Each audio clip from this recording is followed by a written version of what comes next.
Hello good morning, welcome to Kerala stock market guide. ഇന്നത്തെ pre market സെഷനിലേക്ക് പോകാം.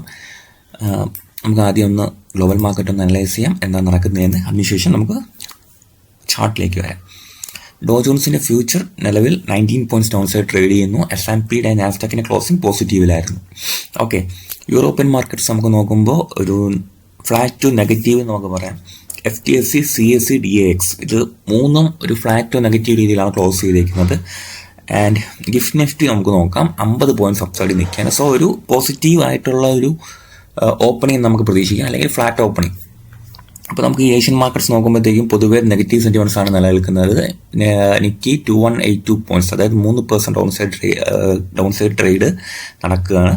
Straight times 18 points down സൈഡിലും ഹാങ്സങ് 406 പോയിൻറ്റ്സിലുമാണ് നിൽക്കുന്നത്. ഏഷ്യൻ മാർക്കറ്റ്സിൽ തന്നെ ഇന്ന് നമുക്കറിയാം സെമി കണ്ടക്ടർ ഇൻഡസ്ട്രിയിലെ പല സ്റ്റോക്സിനും ഒരു മൂവ്മെൻറ്റ് ഉണ്ടായിരുന്നു.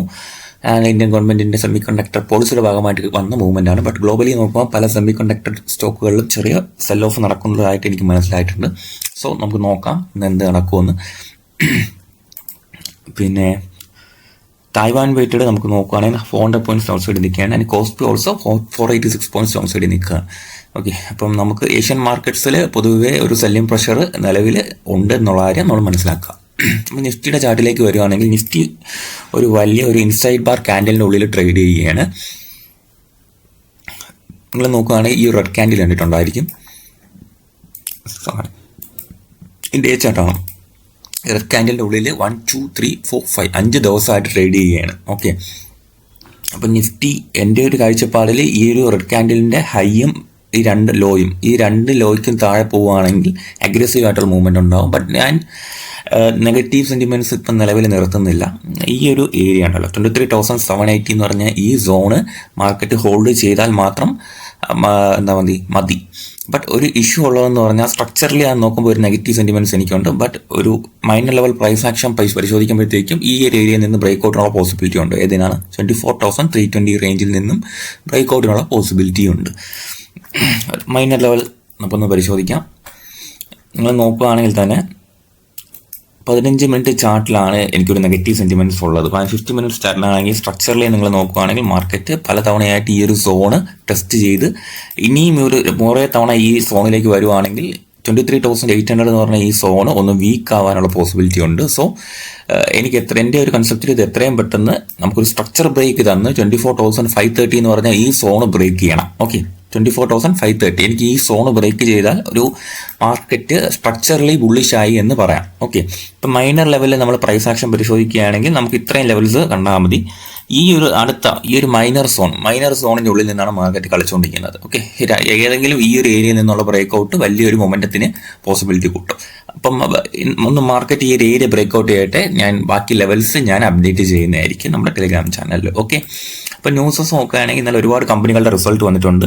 അപ്പം നമ്മുടെ ടെലിഗ്രാം ചാനലിൽ ഞാൻ ആ റിസൾട്ടുകൾ അപ്ഡേറ്റ് ചെയ്തിട്ടുണ്ട്. വിശദമായ വിവരങ്ങൾ ഞാൻ എഴുതിയിട്ടില്ല. ആർക്കെങ്കിലും ഏതെങ്കിലും ഇതേപോലെ കമ്പനികളിൽ ഡൗട്ട്സ് ഉണ്ടെങ്കിൽ മെസ്സേജ് അയച്ചാൽ നമുക്ക് ഡിസ്കസ് ചെയ്യാം. ഇവിടെ എൻ്റെ ID കൊടുത്തിട്ടുണ്ട്, മെസ്സേജ് ചെയ്യാം. ടെലിഗ്രാം ഗ്രൂപ്പ് ജോയിൻ ചെയ്ത് എനിക്ക് പോസിബിളി എനിക്ക് എൻ്റെ കയ്യിലുള്ള അവൈലബിൾ ആയ എല്ലാ റിസൾട്ടും ഞാൻ തന്നെ ഇവിടെ ഇട്ടിട്ടുണ്ട്. എന്തെങ്കിലും ഡൗട്ട്സ് ഉണ്ടെങ്കിൽ നിങ്ങൾക്ക് മെസ്സേജ് ചെയ്യാവുന്നതാണ്. ഓക്കെ, ശേഷം നമുക്ക് ജസ്റ്റ് ഒന്ന് ഇന്നത്തെ ന്യൂസ് ബേസ്ഡ് സ്റ്റോക്സ് ഏതൊക്കെയാണെന്ന് പരിശോധിക്കുകയാണെങ്കിൽ ഒരുപാടുണ്ട്. ആൻഡ് ക്വാർട്ടർലി ഏർണിംഗ്സ് ഉള്ള കമ്പനികൾ ഇന്ന് കുറച്ച് കമ്പനികളുടെ റിസൾട്ട് വരുന്നുണ്ട്. അതായത് Wipro, Tech Mahindra, Jiofin, ITC hotel, 361 ബാം, 5 Paisa, BHEL, Muthoot Capital Service, Piramal Finance, Polycab, South Indian Bank, Sterling and Wilson, WeWork, ഇത്രയും കമ്പനികളിൽ നിന്ന് റിസൾട്ട് വരുന്നുണ്ട്. സോ ഇതൊക്കെ ഹോൾഡ് ചെയ്യുന്നവർ ഒന്ന് കെയർഫുൾ ആയിട്ടിരിക്കുക. ക്വാർട്ടർലി ഏർണിംഗ്സ് പരിശോധിക്കുമ്പോൾ HDFC ലൈഫ് അലോണിൻ്റെ സ്റ്റാൻഡ് അലോൺ ഇറോൺ ബൈ ഗ്രോത്ത് നോക്കുകയാണെങ്കിൽ ന്യൂ ബിസിനസ് പ്രീമിയം ഗ്രോ ചെയ്തിട്ടുണ്ട്. ആനുവൽ പ്രീമിയം ഇക്വലന്റ് ജമ്പ് ചെയ്തിട്ടുണ്ട്.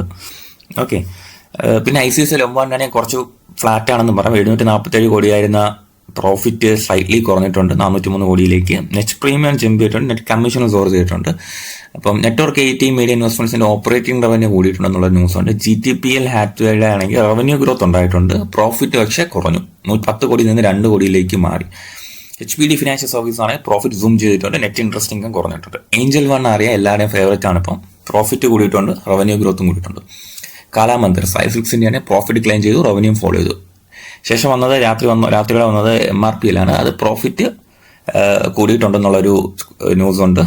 ആൻഡ് ജന സ്മോൾ ഫിനാൻസ് ബാങ്കിന്റെ പ്രോഫിറ്റ് ജമ്പ് ചെയ്തിട്ടുണ്ട്. അത് 102 കോടിയിൽ നിന്ന് 155 കോടിയിലേക്ക് പോയിട്ടുണ്ട്. സോ അതൊരു നല്ല ഫിഗറാണ്. HFCL വന്നിട്ടുണ്ടായിരുന്നു, പ്രോഫിറ്റ് ഗ്രോത്ത് ഉണ്ട്, റവന്യൂ ഇൻക്രീസ് ഉണ്ടായിട്ടുണ്ട്. പിന്നെ GMR എയർപോർട്ടിന്റെ മന്ത്ലി ബിസിനസ് അപ്ഡേറ്റ് നോക്കുകയാണെങ്കിൽ അവർക്കൊരു പാസഞ്ചർ ട്രാഫിക്കും ഡൊമസ്റ്റിക് പാസഞ്ചർ ട്രാഫിക്കും കുറഞ്ഞതായിട്ട് കാണിക്കുന്നുണ്ട്. ഇന്റർനാഷണൽ പാസഞ്ചർ ട്രാഫിക് കൂടിയിട്ടുണ്ട്.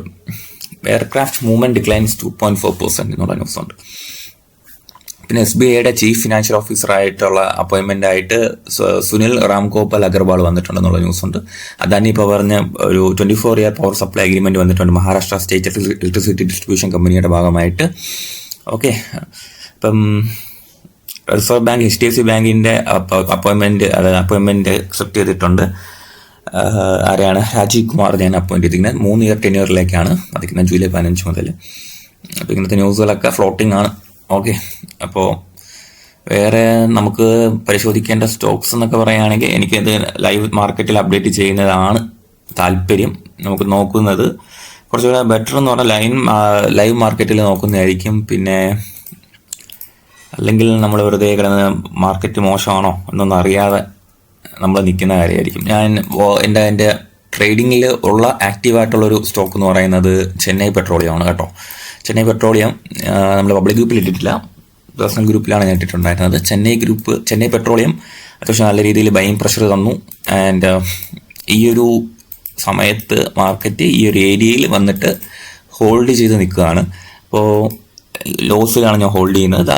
ഈ ഒരു സോണിലാണ് വന്ന് നിൽക്കുന്നത്. ഓക്കെ, മാർക്കറ്റ് കുറച്ചധികം ദിവസമായിട്ട് ഈ ഒരു ഏരിയയിൽ ഒന്ന് കൺസോളിഡേറ്റ് ചെയ്യുകയാണ്.